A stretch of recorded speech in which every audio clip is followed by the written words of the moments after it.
les puissances étrangères hostiles à la France. Mais c'est qu'est-ce que vous entendez par puissance étrangère hostile à la France? Est-ce qu'il y a une unanimité dans la classe politique française sur la définition de l'ennemi de la France? Est-ce que pour M. François Asselineau, homme politique français, la Russie est l'ennemi de la France? Est-ce que pour M. François Asselineau, homme politique français, la Russie est ennemie de la France? Est-ce que la Russie, pour Asselineau, est un ennemi? Est une puissance hostile à la France? Non. Est-ce que pour M. Mélenchon, la France doit entrer en guerre avec la Russie? La Russie est entrée en guerre avec la France? Non. Pourquoi vous ne gelez pas leurs avoirs? Pourquoi vous ne les accusez pas d'atteinte aux institutions de l'État? Pourquoi vous n'appliquez pas votre misérable article contre eux?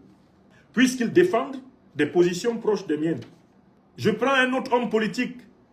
Il s'appelle Philippe de Villiers. Est-ce que pour Philippe de Villiers, la Russie est l'ennemi de la France? Non. Macron, mais vous êtes un misérable menteur. Pourquoi vous ne gelez pas les avoirs de Philippe de Villiers? Pourquoi ne gelez-vous pas les avoirs de Philippe de Villiers qui dit que c'est faux, vous mentez, la Russie n'est pas l'ennemi de la France? Je continue.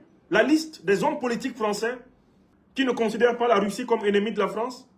Ben, je vais citer le petit-fils du général de Gaulle, Pierre de Gaulle. Vous m'accusez d'avoir été à l'anniversaire de Russia Today, les 20 ans de Russia Today à Moscou. Je n'étais pas le seul Français, le seul citoyen français présent là-bas. Où sont les gels des avoirs des autres qui étaient là-bas? Il y avait Pierre de Gaulle. Il y avait Pierre de Gaulle, le petit-fils du général de Gaulle.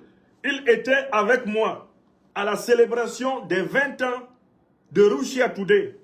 Il avait été invité par la chaîne russe Russia Today comme moi. Et il y avait d'autres Français. Je n'ai pas besoin de citer leur nom ici. Macron, pourquoi vous ne gelez pas les avoirs du petit-fils de Gaulle? Si vous êtes courageux, gelez les avoirs de Pierre de Gaulle. Oui! Il y a beaucoup d'autres Français qui étaient là-bas avec moi.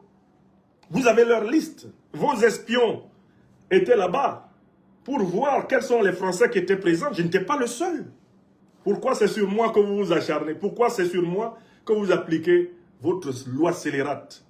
L'autre loi inquisitoriale. Je continue à citer les hommes politiques français qui ne sont pas d'accord avec votre mensonge sur la Russie. Eh bien, je cite Florian Philippot. Florian Philippot, c'est le leader des patriotes français, le mouvement des patriotes. Est-ce que Florian Philippot considère que la Russie est l'ennemi de la France? Monsieur Macron, est-ce que vous avez gelé les avoirs de Florian Philippot? Est-ce que vous accusez Florian Philippot d'atteinte à la sécurité?